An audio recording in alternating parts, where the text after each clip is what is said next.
웨스트민스터 신앙고백서 16장은 선행에 대하여 고백하는데요. 이때 선행은 순종, 곧 하나님 말씀에 대한 순종으로 바꾸어 말해도 됩니다. 정확히 그 뜻입니다. 지난 시간에 16장 1절과 2절을 고백하였는데요. 1, 2절은 각각 선행이란 무엇이며 선행의 가치는 무엇인가를 알려줍니다. 그런데 벌써 3주가 지났으니까요, 우리의 기억을 되살리기 위해서 1, 2절을 다시 고백하고 지나가기로 합니다. 16장 1절, 선행은, 시작.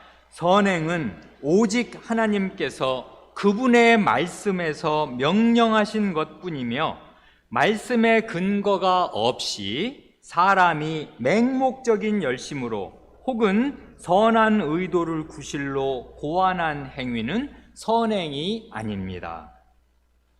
이 16장 1절은 영국 웨스트민스터에서 작성된 것인데요, 이 내용을 16장 1절을 그보다 86년 전에 독일 하이델베르크에서 작성된 하이델베르크 요리문답과 비교하면 어떻게 되겠습니까?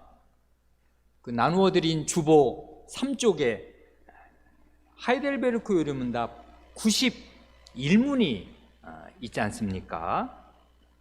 거기 보면 선행이란 무엇인가 그 정의를 내리면서 문답을 한단 말입니다. 이걸 한번 해보지요. 91문, 그런데 선행이란 무엇입니까? 답, 참된 믿음으로 하나님의 율법을 따라서 그리고 그의 영광을 위하여 행한 것만을 선행이라 하며 우리 자신의 생각이나 사람의 계명에 근거한 것은 선행이 아닙니다. 어때요? 유럽 대륙 한복판 독일 하이델베르크에서 1563년에, 그러니까 웨스트민스터 신앙고백서가 나오기 전 80여 년 전에 고백한 이 내용이나 80몇 년 뒤에 이제는 섬나라 영국 웨스트민스터에 모인 교회의 대표들이 이렇게 고백한 내용이나 어때요? 말이 한두 단어 다를 뿐이지 기본적인 내용, 말하려는 내용, 선행이 도대체 뭐냐 하는 그 정의에서 거의 완전히 똑같지 않습니까? 이처럼 개역 신앙 고백서들 사이에는 근본적인 일치가 있습니다. 대단히 아름다운 일치입니다. 그래, 이런 종교, 이게 전부 말하자면 칼빈의 제자들이기 때문에 그래요. 칼빈 선생, 이 개혁자로부터, 루터와 칼빈으로부터 잘 배웠단 말입니다, 하나님의 말씀을. 그래서 도대체 선과 악이 무엇이냐 할 때 그 기준을 오직 하나님의 말씀에만 두고서 이렇게 그 대륙에서든 영국 섬에서든 하나님의 말씀을 좇아서 선행의 정의를 올바르게 고백하였습니다. 그 다음은 이제 16장 2절이지 않습니까? 그 선행의 가치랄까? 선행의 가치는 무엇인가? 이렇게 고백합니다. 하나님의 계명을 순종하여, 시작. 하나님의 계명을 순종하여 행한 이러한 선행들은 참되고 살아있는 믿음의 열매이며 증거입니다. 선행으로서 신자는 그들의 감사함을 나타내고 그들의 확신을 강화하며 형제를 세워주고 복음에 대한 신앙 고백을 빛나게 하며 대적들의 입을 막고 하나님을 영화롭게 합니다. 그들은 하나님께서 지으신 자이고 그리스도 예수 안에서 선행을 위하여 창조되었습니다. 그리하여 그들로 하여금 거룩함에 이르는 열매를 맺어서 결국 영생을 얻도록 하시는 것입니다. 여기 선행의 가치가 무언가 여러 가지로 조목조목 이렇게 고백할 때 우리가 그 한마디 한마디에 고개를 끄덕이고 진심으로 수긍할 수 있습니다. 맨 마지막 문장을 보면 그래서 거룩함에 이르는 열매, 이게 결국 순종의 열매이고 선행의 열매이지 않습니까? 이렇게 함으로써 우리가 점점 더 거룩한 하나님의 자녀들로 변모되어 가고 그 결국은 영생입니다. 그러니까 이런 거룩함에 이르는 징검다리가 없이 갑자기 예수님 믿고 난 다음에 전혀 거룩하게 살지 않고 불의한 삶을 살다가 죽어서 천국 가는 경우는 없다 그 말입니다. 거룩함에 이르는 열매를 맺어서 그 결국으로 영원한 생명에 이르게 됩니다. 이게 하나님의 말씀의 분명한 교훈이고 이 하나님의 말씀을 받아서 우리의 신앙 고백이 이렇게 복창하는 것입니다. 그런데 하이델베르크 요리문답 86문을 보면 어때요? 거기 주보에 그 3쪽에 마저 실어드렸지 않습니까? 하이델베르크 요리문답 86문을 보면 선행을 해야 할 이유를 제시한단 말입니다. 이거 한번 보지요.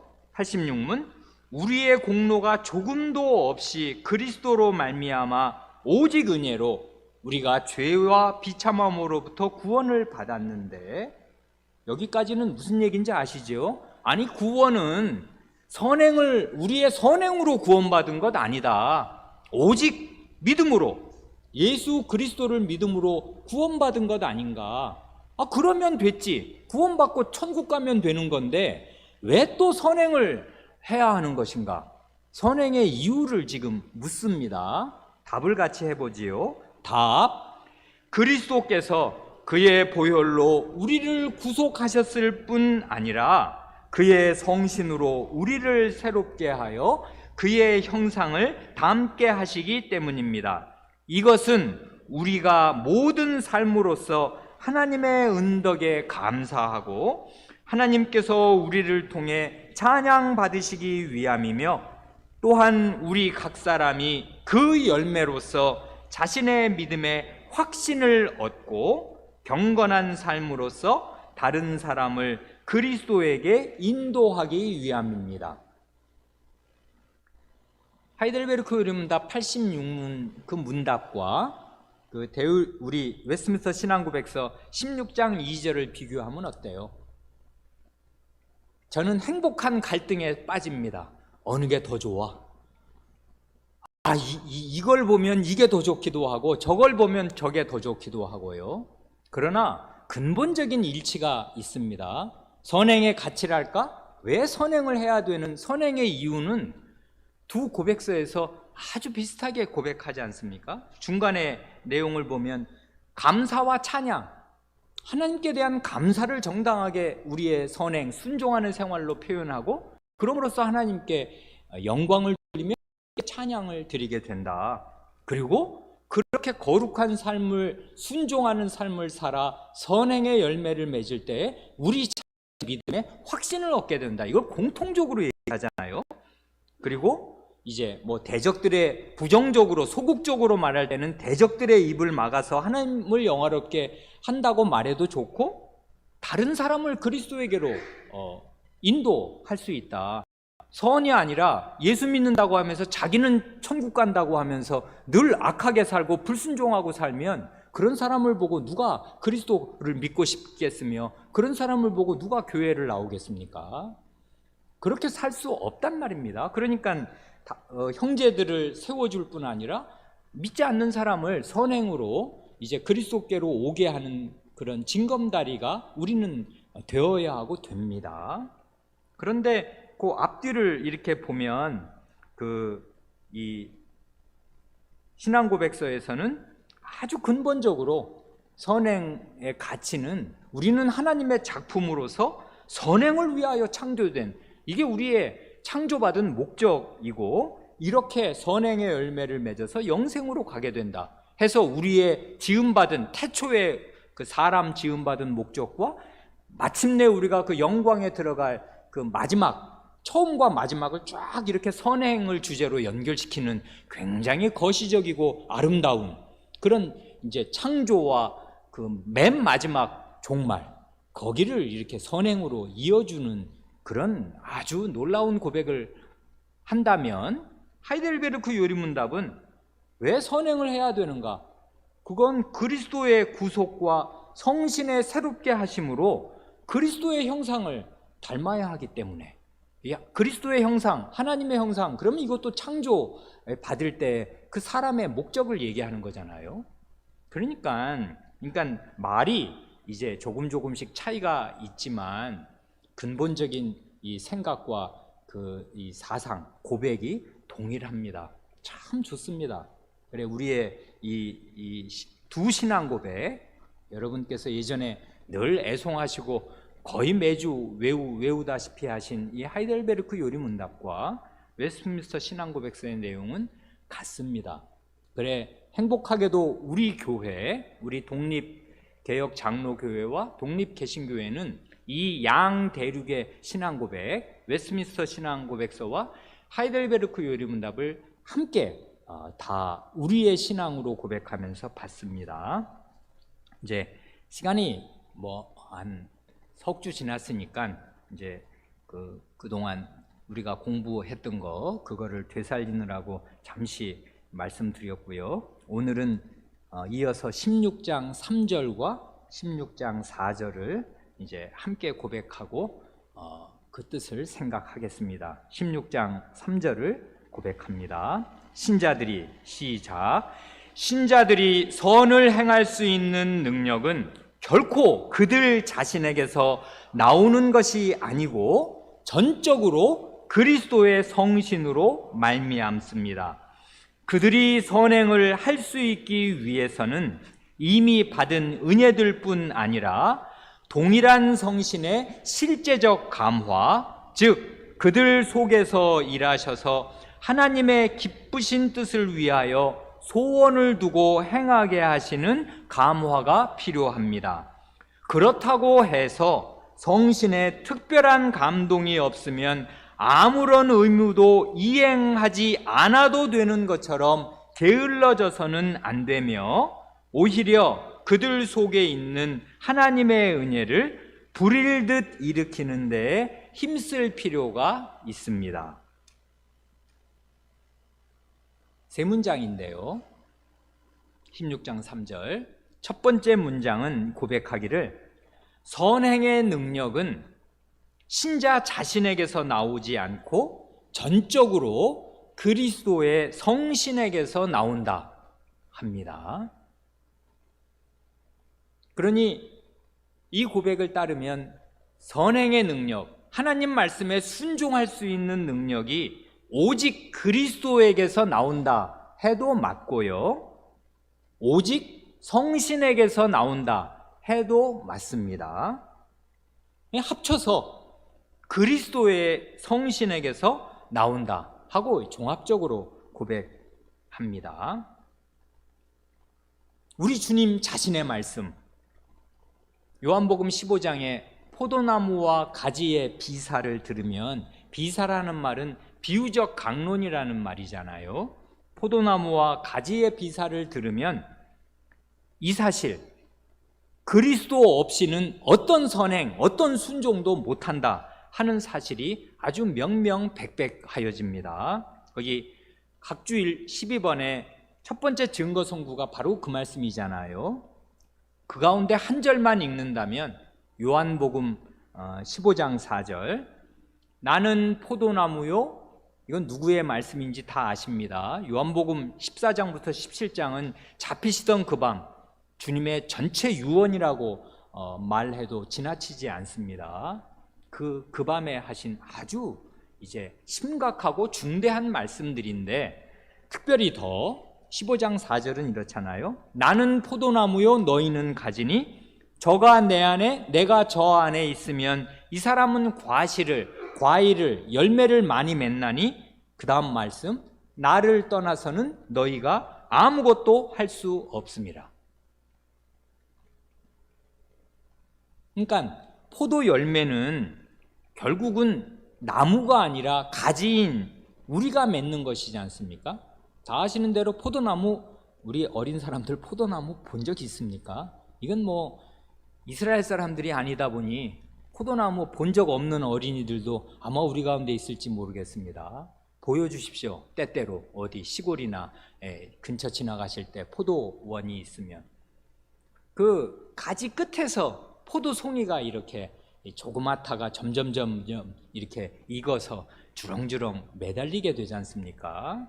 그러니까 열매는 결국 가지인 우리에게서 나오는 것이고 우리에게서 맺히는 것인데, 어떻게 해서 가지인 우리에게 포도 열매가 맺히게 되는가 하면 비결은 단 하나입니다. 가지가 포도나무에 붙어 있어야 합니다. 그래 그 나무로부터 생명의 수액을 계속 공급받고 있을 그때에 그 자연스러운 귀결과 결과로 가지에서 열매가 맺힙니다. 그러니까 만약에 어떤 가지가 포도나무 가지가 뚝 부러져서 그 나무로부터 분리되어 있는데 내가 열심히 기도해서 노력해서 열매를 맺겠다? 그건 불가능한 일인 걸 우리가 다 알지 않습니까? 존재가 이제 유지가 안 될 거란 말입니다. 맨 처음에 뚝 부러질 때야 모르겠지요. 부러지기 전 상태랑 가지가 수액이 아직 남아있으니까 얼마 갈지 모르지만 이건 시간 문제라고요. 며칠 지나면 점점 마를 것이고 아무것도 그에게서 나올 것이 없을 것입니다. 오히려 땔감이 될 것입니다. 가지들을 모아다가 불에 던져 사른다 그러시니 말입니다. 그러니 나를 떠나서는 너희가 아무것도 할 수 없음이라 할 때 그럼 뭘 할 수 없다는 말인가? 아니, 할 수 있기는 할 수 있습니다. 죄만 짓습니다. 그렇지 않습니까? 그리스도를 떠나서 우리가 뭘 할 수 있겠습니까? 죄를 짓는데 여기서 할 수 없다는 말은 하나님의 뜻에 맞는 것, 예수 그리스도의 뜻에 맞는 것, 예수 그리스도의 생명이 그에게 전달되어서 그의 인품과 생활에서 맺혀져야 될 열매를 맺는 데서는 예수님 자신을 떠나서는 아무것도 할 수 없다 그 말이겠습니다. 그러니 이거는 생명의 결합일 뿐 아니라 매일의 문제예요. 하루라도 그리스도 밖에 있을 수 없고 그리스도와의 그 생명의 연결에서 떠나 있으면 안 됩니다, 신자는. 그러니까 우리가 선행을 할 수 있다면 할 수 있는데 그 유일한 비결은 그리스도와 붙어 있는 것입니다. 그리스도의 생명을 계속 끊임없이 받고 있어야 돼요. 그러니까 그리스도와 막힌 담이 있어서는 안 돼요. 자기 양심에 내 양심으로 내 앞에 계신 그리스도를 내가 그 얼굴을 똑똑히 뵐래야 뵐 수가 없다. 면목이 없다. 죄를 품으면 그렇게 된단 말입니다. 그런 죄를 다 회개하고 버려야 할 것이고, 그래서 그리스도와 막힌 담이 없이 그리스도께서 주시는 생명의 수액을 계속 공급받고 있으면 시간이 가면 그에게서 열매가 맺혀지게 될 것입니다. 그렇게 말할 수 있고요. 이제 성신의 측면으로 본다면 신자에게 하나님께서 성신을 주신 이유를 여러 가지 말로 표현할 수 있겠습니다만은 그 중에 아주 중요한 게 뭐냐면 하나님의 말씀을 지켜 행할 수 있는 능력을 주시려고, 이걸 우리 웨스트민스터 신앙고백서 16장의 용어로 한다면 선행의 능력, 선을 행할 수 있는 능력을 공급하시기 위해서 하나님께서 우리에게 성신을 주신 것입니다. 이게 하나님 말씀이 아주 주요하게 가르치는 성신에 관한 중요한 교훈이라고요. 이걸 놓치면 안 돼요. 왜 그러냐 하면 오늘 우리가 읽은 구약과 신약의 두 본문이 그 사실을 명백하게 가르쳐 주지 않습니까? 오늘 우리가 에스겔서 36장의 몇 절을 읽었는데요, 거기 각주 13번에 첫 번째 증거 선구에 들어있기도 하지 않습니까? 이게 에스겔 36장, 이건 유명한 구절이어서 여러 번 이 설교 시간에 말씀드린 일이 있어서 교우분들에게 낯선 모르는 구절이 아닙니다. 에스겔, 이건 구약 정륜, 하나님 나라가 무너졌고 하나님 나라가 망했고 바벨론의 포로로 잡혀갔고, 그래서 제2의 출애굽이 필요한 상태, 또다시 노예, 첫 번째 출애굽이 완전히 무효가 된, 그래서 이제 두 번째로 애굽보다 더 강력한 바벨론의 포로가 된 상태에서 이제 이 무너진 구약 경륜에서 새로운 세대, 새로운 새시대 신약의 경륜을 내다보시면서 하나님이 중요한 예언의 말씀을 주시는 것, 그게 이 36장 말씀 아니에요? 그때 새 마음과, 거기 보면 맑은 물로 씻어서 너희의 죄와 우상 숭배로부터 너희를 깨끗하게 하겠다. 회개하는 심령을 주실 것을 말씀하신 것이고, 새 마음, 부드러운 마음, 돌처럼 단단한 마음을 없애고 살처럼 부드러운 마음을 주시겠다. 마음을 바꾸어 주실 걸 얘기하시면서 주요하게 성신을 주실 것을 말씀하신단 말입니다. 그래, 한 절만 읽으면 에스겔 36장 27절에 이렇게 말씀하셔요. 여기서 어떻게 성신과 말씀이 붙어 있는 걸 한번 주목해 보세요. 또 내 신을 너희 속에 두어 너희로 내 율례를 행하게 하리니 너희가 내 규례를 지켜 행할지라. 마음을 바꾸어 주시면서 새로운 마음, 부드러운 마음을 주시면서 나의 신, 하나님의 신을 너희 속에 두실 것이라 약속하시는데, 그렇게 하나님의 신을 받으면 뭐가 어떻게 된다는 것입니까? 방언을 하게 된다는 것이에요? 병이 척척 낫는다고 말씀하셔요? 아니란 말입니다. 이 구절이 구약에서 성신을 언급하시는 가장 중요한 본문 가운데 하나인데, 거의 대표적인 성경인데, 이 성경에서 신자가 성신을 받으면 어떻게 될 거라고 말씀하시나? 하나님 말씀에 순종하게 될 것입니다. 하나님 말씀을 지켜서 행하게 될 것이에요. 두 번이나 말씀하시잖아요. 내 신을 너희 속에 두어 내 율례, 내 말을 행하게 할 것이 하리니 너희가 내 규례를 지켜 행할지라. 하나님의 말씀에 불순종해서 망했거든요, 두 번이나. 그래, 성신을 받으면 하나님의 말씀을 지켜 행하게 될 것입니다. 그 전에는 성신의 도우시는 힘과 그 능력이 없어서 죄인으로서는 하려도 할 수가 없었어요.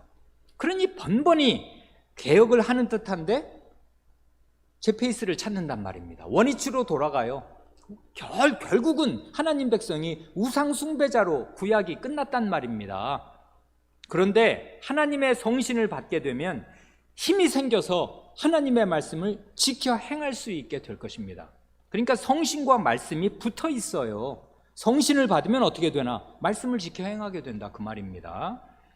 똑같은 말씀이 이제 그 약속하신 성신이 오신 시대에 그 사조의 강력한 그 선언과 함께 로마서 8장 4절에 똑같이 진술되지 않습니까? 방금 우리가 읽은 거. 그게 각주 12번의 두 번째 증거 선구이기도 합니다. 로마서 8장 4절은 뭘 하셔요?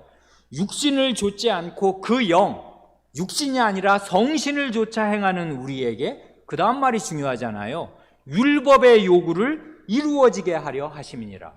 아멘. 성신을 받으면 어떻게 된다는 거예요? 육신을 좇으면 그리스도인이라고 해도 계속 육신을 좇으면 어린아이 상태로 있을 것이고, 육신의 열매, 죽음의 열매가 그의 입과 생각과 행실과 가정에서 계속 쏟아져 나올 것입니다. 하나님 백성이 이런 사람 많단 말입니다. 그러나 육신을 좇지 않고 성신을 좇아 행하면, 성신을 좇아 계속 걸으면 어떻게 되냐 하면 율법의 요구, 하나님 말씀의 요구, 하라 하지 말라, 요구가 분명히 있잖아요. 그 요구가 이루어지게 된다, 그것입니다. 어떻게 해요? 성신의 능력으로.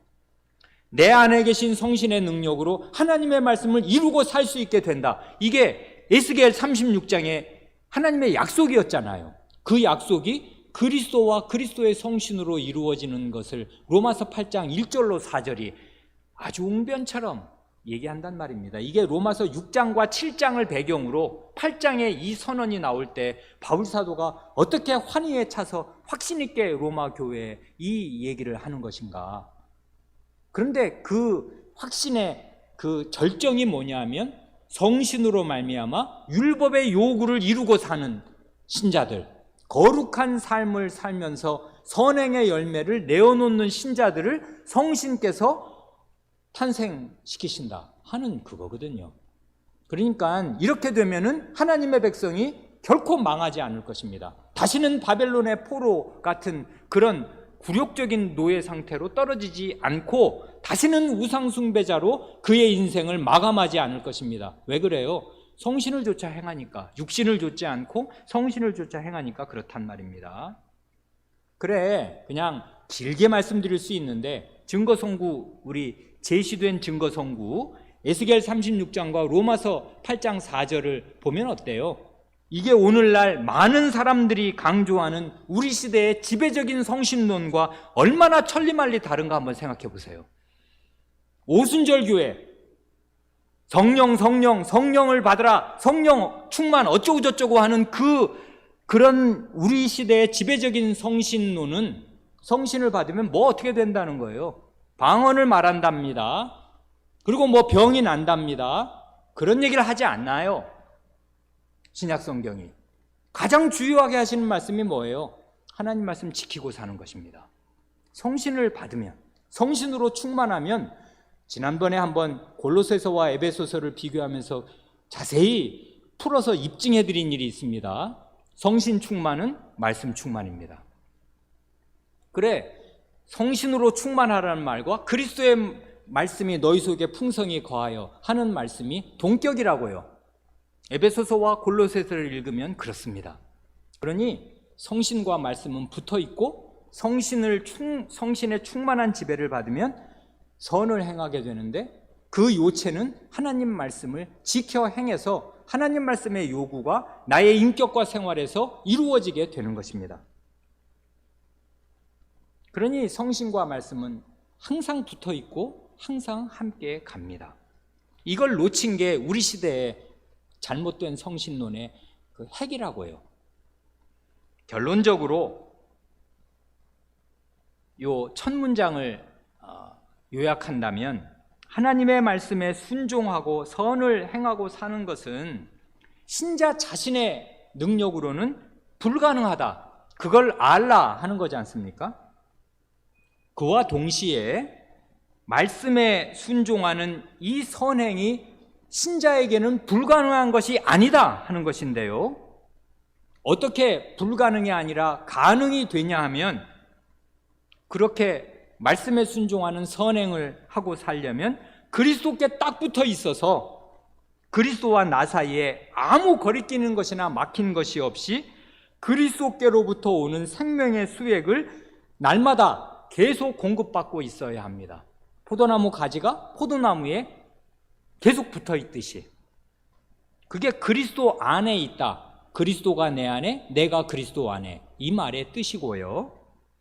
이 말을, 같은 말을 다른 방식으로 하면 매사에 자기 안에 계신 성신님을 전심으로 의지해야 합니다.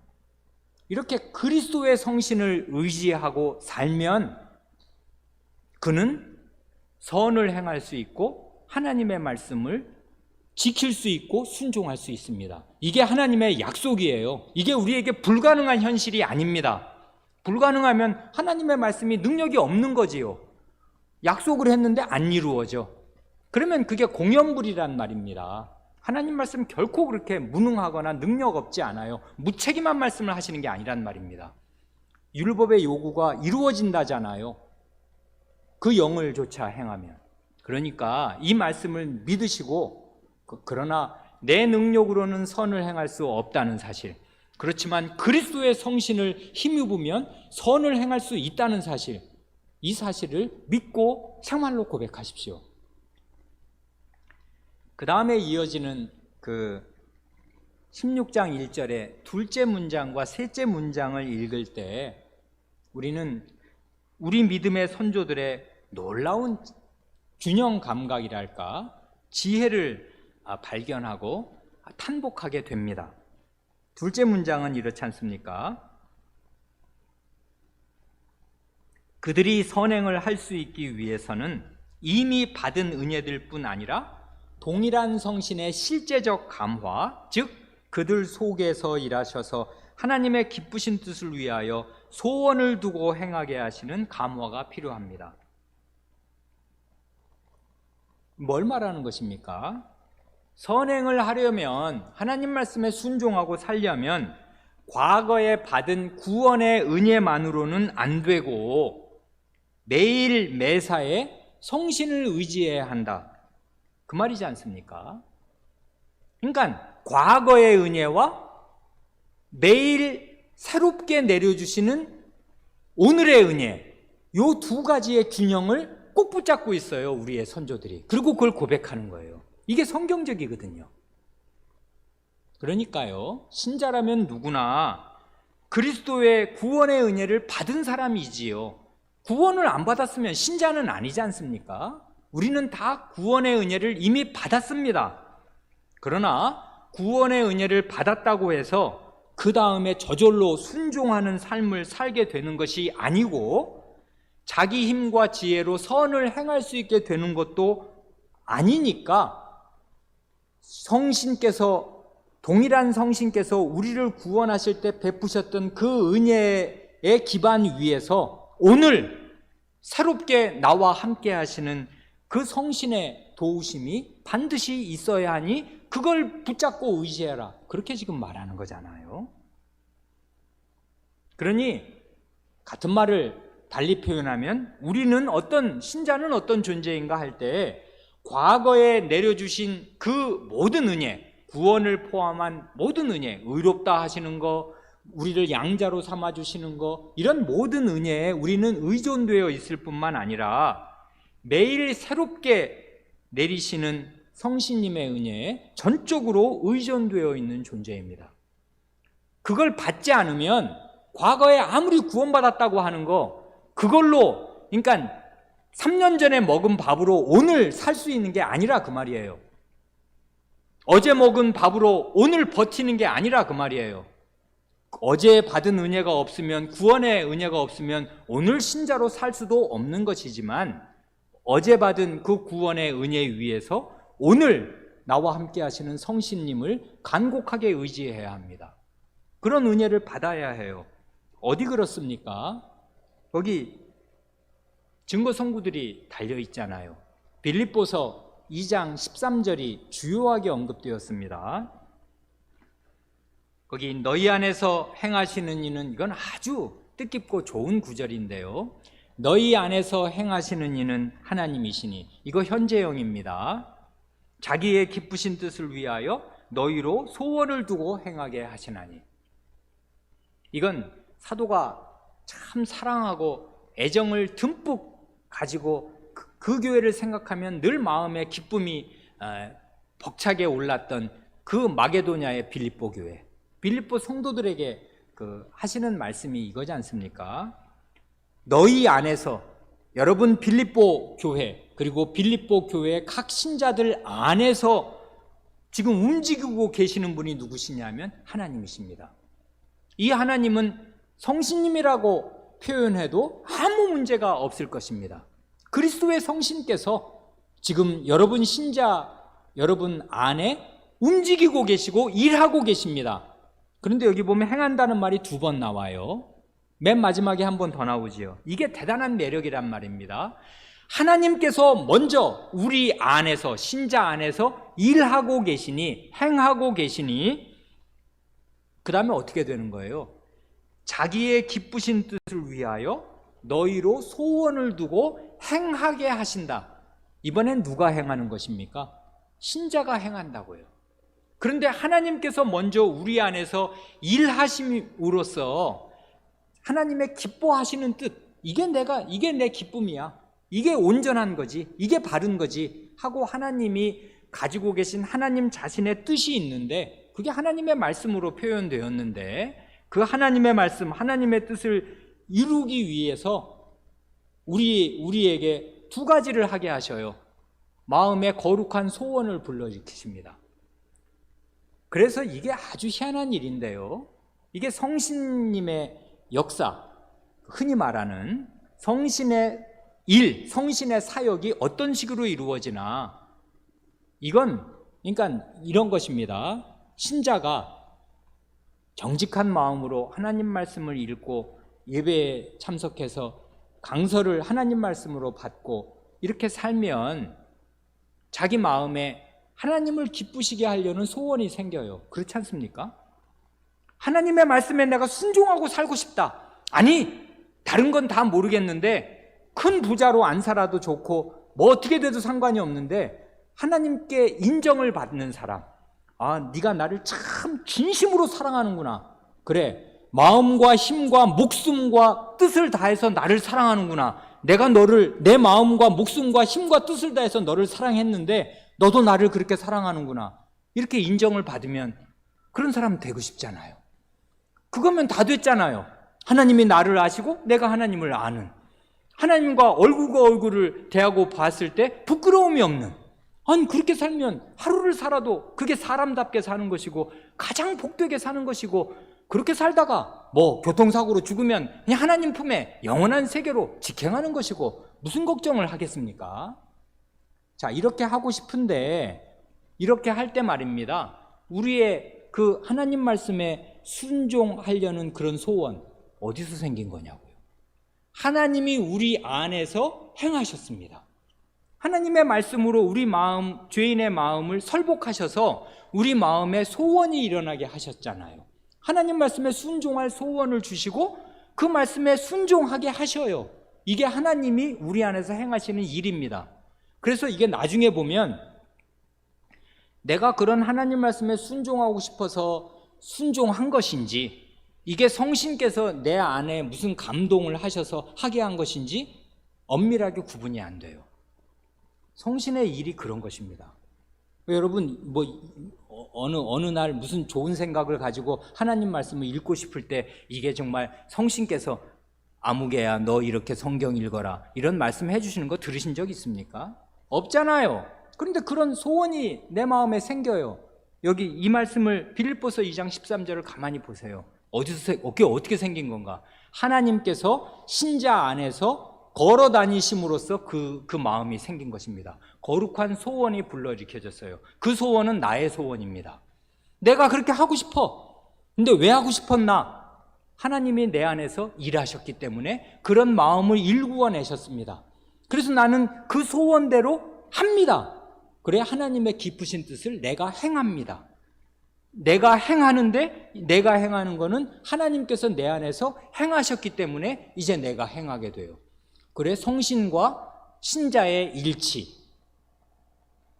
이게 성신께서 우리를 감화하시는 실제라고요. 이런 빌립보서 2장 13절에서 이렇게 말씀한 사도가 다음 빌립보서 마지막 장 2장 13절이 아니라 이번에는 4장 13절, 또 하나의 증거 선구가 있지 않습니까? 4장 13절에서는 뭐랍니까? 이건 아주 유명한 말씀이잖아요. 내게 능력 주시는 자 안에서 내가 모든 것을 할 수 있느니라. 내게 능력 주시는 자가 누굽니까? 하나님, 내게 능력을, 에너지를 공급하시는 분, 내게 힘을 주시는 분, 그 하나님 안에서 내가 그 하나님 안에 있고 그분이 내 안에 계시니 내가 그분 안에서 내가 모든 것을 할 수 있답니다. 요거를 요 말만 딱 떼면은 아주 우스꽝스러운 말이 되는데 슈퍼맨입니까? 뭐 빌딩과 빌딩 사이에 축축 건너 다닐 수 있습니까? 하나님의 능력을 받으면 죽지 뽑습니까? 3일 밥 안 먹어도 배 하나도 안 고픕니까? 그런 능력 말하는 거 아니잖아요.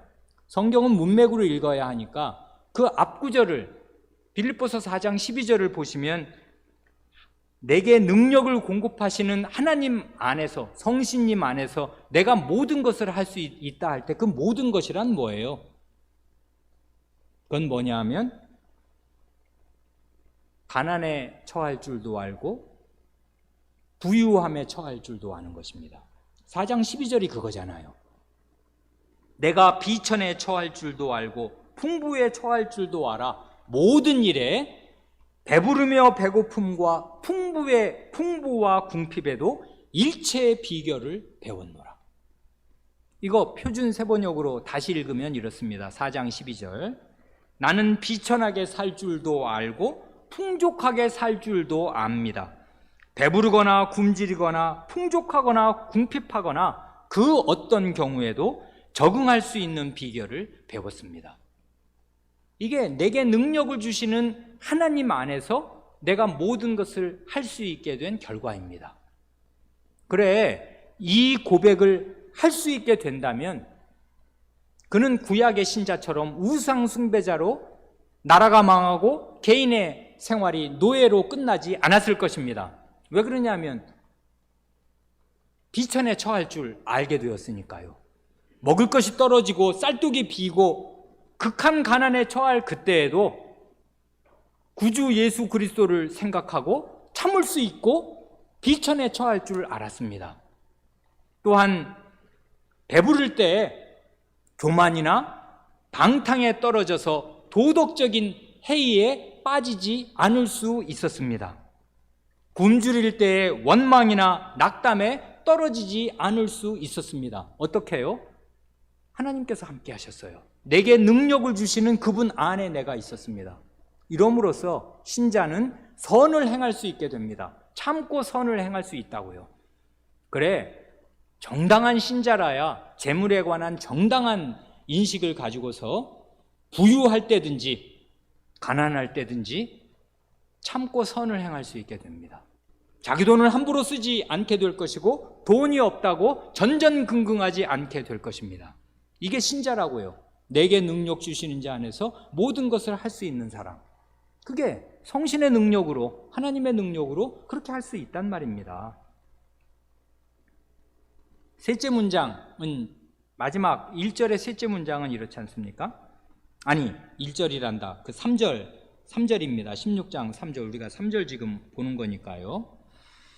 그렇다고 해서 성신의 특별한 감동이 없으면 아무런 의무도 이행하지 않아도 되는 것처럼 게을러져서는 안 되며, 오히려 그들 속에, 이건 우리 자신 속에라고 바꿔도 되지요. 우리 자신 속에 있는 하나님의 은혜를 불일 듯 일으키는 데 힘쓸 의무가 있습니다. 이 균형 감각, 이 하나님 말씀 제대로 깨달은 사람들은 이런 균형 감각이 언제든지 있어요. 뭡니까?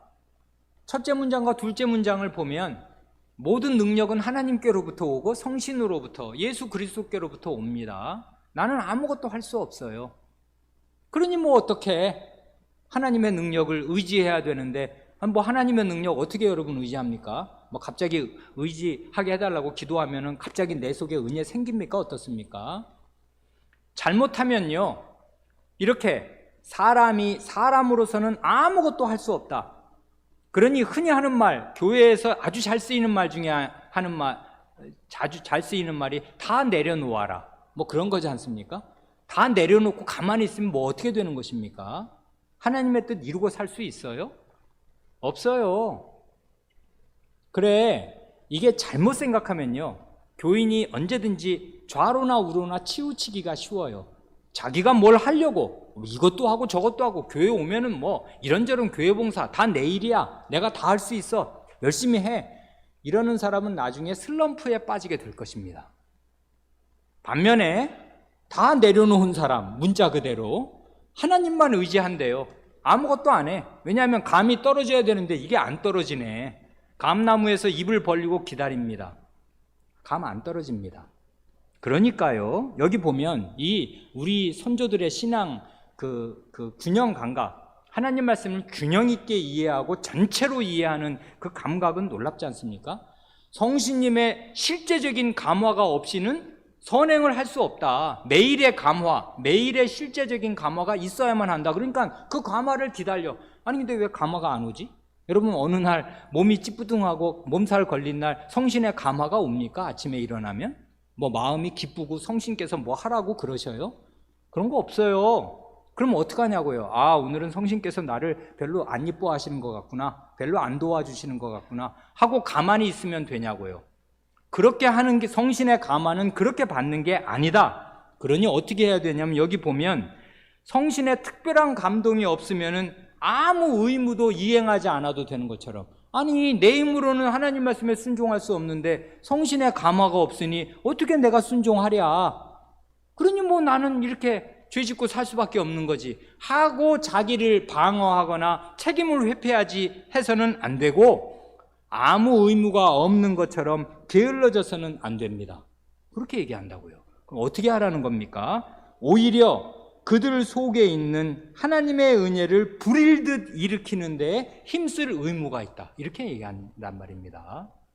이거 요즘에 뭐 어디 보니까 불멍이라는 말이 있대요. 불멍. 왜 다들 좋아하시지요.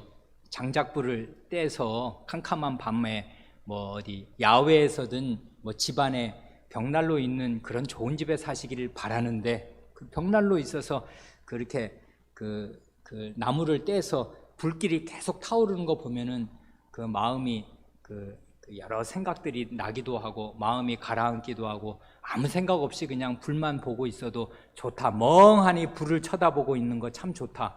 불멍이라고 그러는 이제 축약어도 쓰는 거 들었는데요. 여기 우리 어린 사람들 그 불쏘시개라는 거요. 불이요, 맨 처음에 이렇게 타다가 나무가 이렇게 싹 꺼져 가고 이렇게 사그러들 때, 그때 어떻게 해야 하는 거예요? 불을 다시 일으키려면 어떻게 해야 돼요? 불쏘시개가 그래서 나온 거잖아요. 불쏘시개가 있어서 그걸 쑤셔야 돼요. 그 나무들 이렇게 사그러들고 있는 불을 이렇게 쑤시면 그 불이 이렇게 주홍색이 됐던 게 벌겋게 일어나고요. 이렇게 불꽃들이 튄단 말입니다. 누구 보고 이렇게 하라는 것입니까?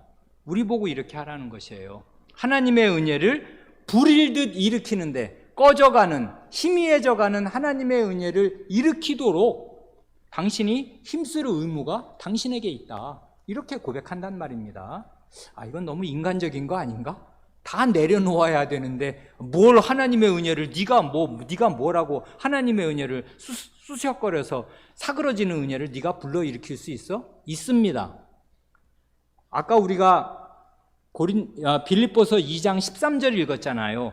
너희 안에서 행하시는 이는 하나님이시니, 하나님이 먼저 우리 안에서 일하시고 걸어다니시고 움직이심으로 말미암아 자기의 기쁘신 뜻을 위해서 소원을 가지고 행하게 하신다. 그 말씀을 빌립보서 2장 13절에서 했는데 바로 앞절을 읽어보세요. 뭐라고 얘기하나? 빌립보서 2장 12절이 그래서 각주 14번에 첫 번째 증거 선고로 달려 있잖아요.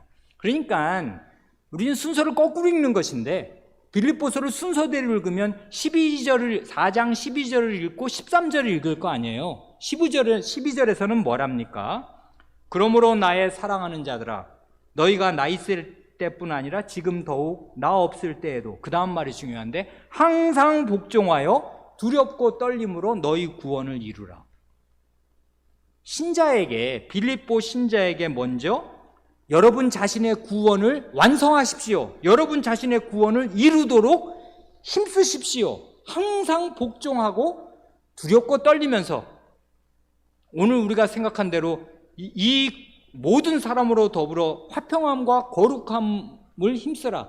이 거룩함이 없이는 아무도 주를 보지 못하리라 하시니, 거룩한 생활에서 내가 이탈하였으면 큰일 났다 생각하고서 이러면은 하나님 얼굴 못 뵙고 하나님 뵐 수 없게 되는데, 그러면 나는 어디로 가야 하는 것인가 겁나잖아요. 영원한 운명을 생각할 때 두렵고 떨어야 합니다. 그러면서 선을 행하고 하나님 말씀에 순종하기를 힘써서 너희의 구원을 이루어야 한다고요.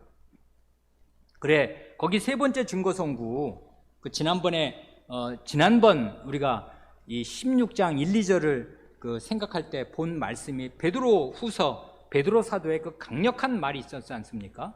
거기 다 읽지 않고 베드로 후서 1장 5절과 10절만 읽으면 힘쓰라는 말이 계속 나와요. 이러므로 너희가 더욱 힘써. 1장 5절이 그렇고 마지막 10절로 가면 그러므로 형제들아 더욱 힘써 너희 부르심과 택하심을 굳게 하라. 너희가 이것을 행한즉 언제든지 실족지 아니하리라. 이거 우리가 그때 생각하였습니다. 누구 보고 힘쓰라는 것입니까? 신자들더러 더욱 힘써서 여러분들을 하나님의 자녀로 부르신 것, 여러분들을 창세전에 선택하신 것 굳게 만드십시오 한단 말입니다. 노력할 일이 있는 거예요. 이런 일을 행하면 언제든지 실족하여 길을 잃지 않을 것입니다. 그러니 이런 이제 성경 말씀에 이런 면, 그러니까 여러분 자신, 우리 자신으로는 하나님의 말씀에 순종할 능력이 우리 자신으로부터 나오는 것이 아니다 하고 가르치는 게 분명히 있는데, 그러니까 두 손 딱 묶고서 하나님의 감동, 하나님의 능력 주시기를 바라고 하늘을 계속 바라보고 있겠는가? 그게 답이 아니고 우리가 할 일이 있다 이것입니다. 힘써야 해요.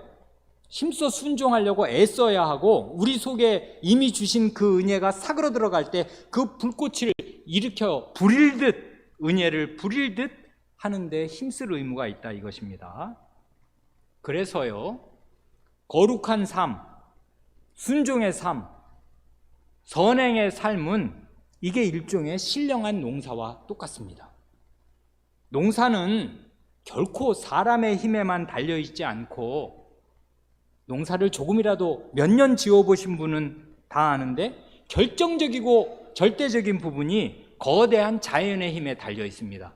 1년 열심히 일해도요, 태풍이 오거나 우박이 오거나 이상 저온 현상이 일어나면 다 얼어 죽어요. 그러니 1년 농사 지은 거 그냥 수포로 돌아가는 일 많지 않습니까? 갑자기 강둑이 터져가지고 다 물바다 돼서 정말 망연자실하게 되는 경우 많으니까, 농부는 오래 농사를 지은 분일수록 자연의 힘에 내가 의존되어 있다는 걸 압니다. 그러지 않습니까? 그 에베레스트 산 올라가는 사람들 한결같이 하는 말, 그 사람들은 약간 미신적으로 하는 말이 있잖아요. 산이 허락해야 내가 올라간다. 기후가 허락을 해줘야 올라가는 거지 내가 에베레스트 산을 정복한다? 많이 올라가 본 사람일수록 그런 말 안 합니다. 산이 무슨 정복의 대상이며 정복이 됩니까? 안 돼요. 오히려 허락을 받아야 돼요. 그래야 일기가 허락을 해줘야 내가 올라갈 수 있어요. 해본 사람들은, 고수들은 다 안단 말입니다.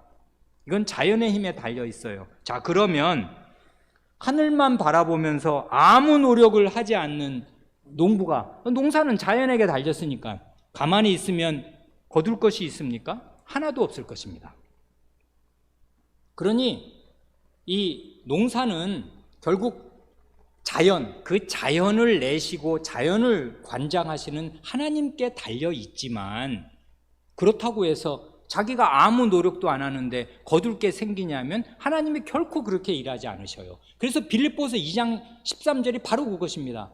하나님이 행하시는데 너희로 행하게 하신다. 요 두 개가 맞물려 있다, 요것입니다. 하나님이 결정적입니다. 하나님의 능력 없으면 우리는 순종할 수 없어요.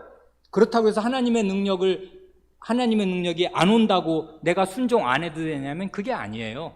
하나님을 의지해서 순종하는 삶은 내가 살아야 합니다.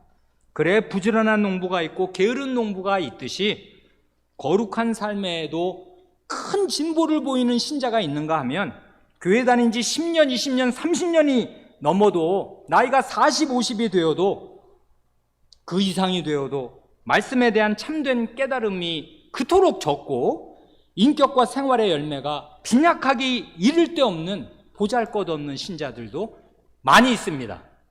왜 그렇습니까? 그의 농사가, 그의 노력, 하나님을 의지하고 기울인 그의 노력이 그토록 적었기 때문에 그래요. 심은 대로 거둔 것입니다. 그러니까 심은 대로 거뒀다고 그래서 제대로 된 농부는 다 알지 않습니까? 아, 이건 내 이 땀의 결실이지만 내가 노력했으니 당연히 거둘 걸 거뒀다. 농사 지어본 사람은 신비감에 휩싸이지 않습니까? 어떻게 그게 곡을 심었는데 고구마가 줄줄줄 열리냔 말입니다. 신비하거든요, 이게. 이 땅의 힘이라는 거, 자연의 힘이라는 거. 아니, 포도만 봐도 너무나 신비하지 않습니까? 저는 물로 포도주를 만드시는 주님의 기적을 매일 경험합니다. 포도를 먹을 때마다. 아니, 포도나무가 먹은 게 뭐예요? 물밖에 더 있어요? 물하고 햇빛 받은 것밖에 더 있어요? 그런데 몇 달이 지나면은 그 맛있는 포도송이가 열리니 이게 기적이 아니고 무엇입니까? 물만으로 포도를 만들어내신 거잖아요, 하나님이. 그게 무슨 시차가 순식간에 만들어냈든 몇 달 동안 만들어냈든 그게 뭐가 중요해요? 다 기적이지. 하나님의 능력으로 이 과일을 만들어내신단 말입니다. 그러니까 우리는, 농사를 짓는 우리는 우리의 삶을 경작할 때 제대로 한 사람일수록 신비감에 휩싸일 수밖에 없어요. 내가 엄청 노력합니다. 바울 사도가 그러지 않습니까? 모든 사도보다 내가 더 수고하였다. 자기 수고한 거 쭉 열거해요. 그런데 나의 나 된 것은 하나님의 은혜로 된 것이다. 성신의 충만한 인도를 받고 성신의 지도를 받은 사람마다 그의 진심 어린 고백이, 이건 겸손한 척하느라고 더 멋있으라고 하는 말이 아니에요. 이건 내가 한 게 아니다. 내가 할 수 없었던 일인데 이렇게 되었습니다. 어쩌면 좋아요. 열심히 순종하였습니다. 성신을 힘입고 성신을 의지하고 말씀에 순종하려고 애썼습니다. 그런데 그 궁극적인 능력은 하나님께서 주셔서 하게 하셨어요. 그런데 그의 인생이 선하고 선한 열매를 많이 맺었습니다. 그런데 그런 영적인 생활에 진보가 없고 나이 먹도록 그의 나이에 그의 신앙이 비례하지 않는 사람, 그런 사람일수록 마음에 불평불만이 가득해요. 결국 그렇게 해서 인생이 끝나면 맨 마지막에는 하나님을 원망하는 말로 마칠 것입니다. 왜냐하면 이렇게 했는데 이게 뭡니까 하나님? 예수 믿은 지 50년인데 내 생활이 이거밖에 안 되고 내 자식이 이거밖에 안 되니 이게 뭡니까? 원망에 떨어질 수밖에 없을 거라고요. 안 믿는 사람들, 그리고 정당하게 노력하지 않은 신자들의 귀결은 원망과 불신입니다. 이게 고린도전서 13장에서 이스라엘 멸망의 원인으로 제공하는 거잖아요. 멸망받는 사람들은 하나같이 원망과 불신의 마음에 가득해 있어요. 그런데 하나님의 말씀에 순종한 사람들은 하나같이 감사와 하나님께 영광을 돌리는 것으로 가득합니다. 근데 수고는 그 사람 엄청 많이 했습니다. 이거라고요. 농사라고요. 농사. 이 거룩한 삶이라는 거 애써야 합니다. 우리는 할 일이 있어요. 그런데 하나님을 의지하고 우리가 할 일을 하는 것입니다. 하나님이 먼저 내 안에서 행하시니 나도 일해야 합니다. 그거라고요. 시간이 많이 가서 16장 4절을 간단히 보고 마칩니다. 16장 4절, 순종하는 일에서, 시작.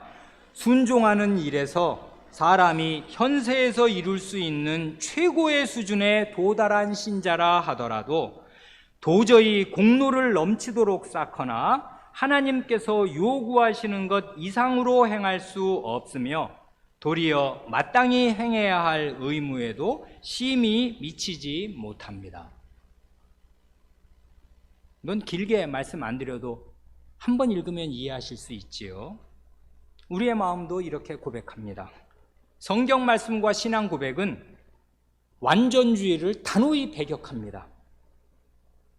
인간의 전적인 타락과 부패의 심각성, 사람은 홀수할 수 없는 죄인이고 전적으로 부패하고 전적으로 타락했다 하는 것을 골수에 새기고서 숨이 끊어지는 그날까지, 우리의 죄를 그치는 그 순간까지 이 사실을 잊지 않는 것, 이게 개혁신앙이에요.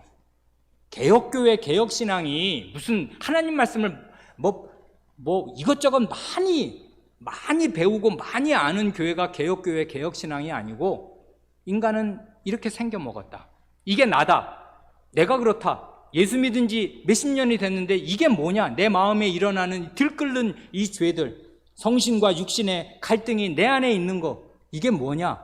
이거를 직시하고 내가 전적으로 타락한 죄인임을 끝끝내 잊지 않는 거, 그리고 매일 부인해야 될 자아가 내 안에 있다는 사실을 잊지 않고 간곡하게 성신을 의지하는 거, 이게 개혁신앙이에요. 그러니까 부패에 대한 이해, 죄에 대한 이해와 개혁신앙은, 개혁이라는 말이 그거잖아요. 가죽을 바꿈, 몸의 껍데기를 바꾸는 거. 이 살갗 여러분 바꿀 수 있습니까? 흑인이 백인이 될 수 있으며 백인이 흑인이 될 수 있어요? 죽었다 깨어나다 이 살 진짜 다 벗겨내지 않으면 안 되지 않습니까? 우리는 그렇게 개혁 원래 할 수 없어요. 근데 그런 죄인이 우리입니다. 개혁의 대상이 누구입니까? 다른 교회가 아니라 나예요. 나. 이게 개혁신앙입니다. 내가 그런 죄인이다. 그러니 어떻게 하면 좋아요? 성신을 의지하고 하나님 말씀에 순종하기를 힘쓰는 것입니다. 이게 개혁입니다. 내 살껍데기를 바꾸는 거, 내 존재를 바꾸는 거, 이게 내 힘으로 안 되잖아요. 그러니 어떻게? 성신님을 의지하고 하나님 말씀에 순종하는 것입니다. 그러면 이게 안 될 것 같은데 돼요. 내가 새로운 소원을 가지게 돼요. 이타적인, 내 원래 이기적인 걸로 보면은 집안에서도 게으르게 되면 남편이 소파에 누워서 손가락도 안 하고 저거 좀 가져와라, 저거 좀 갖다 줘라, 누굴 시키기를 좋아하지 않습니까? 아내를. 그러면 아내는 내가 당신 종인가? 당신 노예인가? 당신이 좀 해봐라. 내가 하루 종일 집안일 하는데 얼마나 힘든데. 이런 말 나오지 않습니까? 집안에만 있어도 서로 부부가 친숙하게 되면 갈등이 있고 서로 군림하려고 한단 말입니다. 이게 우리의 본성이에요. 그런데 성신을 쫓아 행하면 어떻게 돼요? 자기가 몸이 피곤한데 오늘은 설거지 내가 할게, 이런 말이 나온단 말입니다. 하나님의 말씀을 배웠잖아요. 높은 지위에 있는 사람을 섬기는 자리로 내려가야 한다는 말씀이 자기를 지배하면 힘들지만 자기가 봉사하고 더 바닥으로 내려가려는 마음이 생긴단 말입니다. 이게 어떻게 되지? 내가 원래 그런 사람이 아니에요. 그런데 하나님 말씀에 순종하면 내 마음이, 소원이 바뀌고 그렇게 됩니다.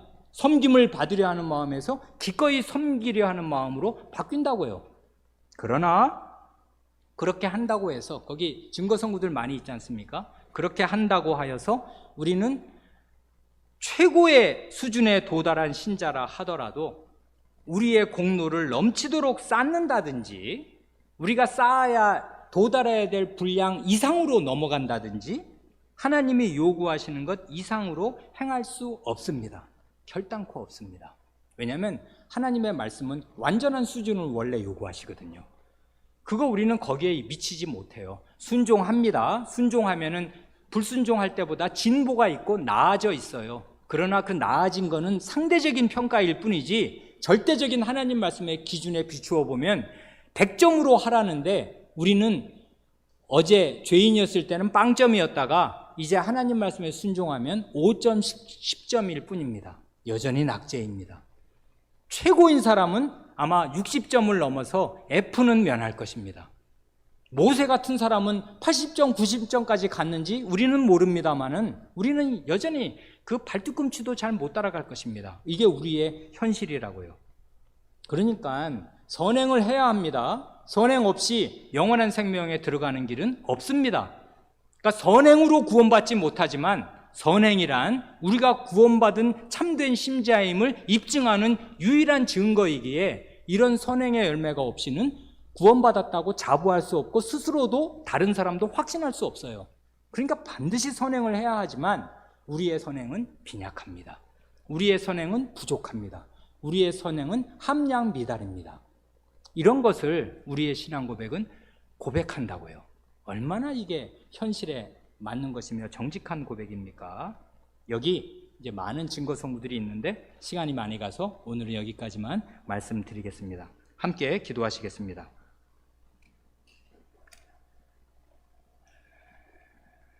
하나님 아버지, 저희를 하나님의 자녀로 삼으시려고 저희 안에 참된 믿음을 주시고 저희 죄의 사악함과 더러움과 영원한 저주와 형벌을 받아 마땅할 그 끔찍함을 조금이라도 깨닫게 하셔서 그 죄를 버리고 죄에서 돌이켜 하나님께로 돌이키게 하시는 생명 얻는 회개를 얻게 하셨으니 참으로 감사드립니다.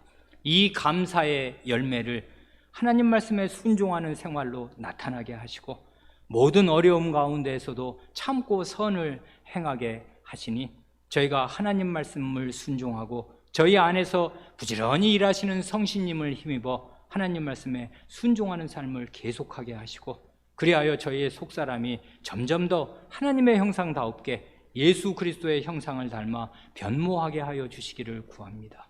저희의 입의 말을 거룩하게 변모시켜 주시고 욕설을 뗄 수 있게 하여 주시고 남을 험담하고 불평과 원망하는 말을 버릴 수 있게 하여 주시며 입의 말이 건전하여지기 위하여 저희의 마음 깊은 곳을 날마다 말씀과 성신으로 기도로 씻어주시고 그리하여 저희의 속사람이 하나님의 것다웁게 하나님의 자식다웁게 거룩하게 점점점 변모되게 하시며 그리하여 저희 안에서 일하시는 하나님을 따라 저희도 거룩함의 열매를 맺도록 힘써 일하게 하시고 일한 열매가 점점 더 많아지게 하여 주시옵소서. 우리 구주 예수님의 이름으로 기도합니다. 아멘.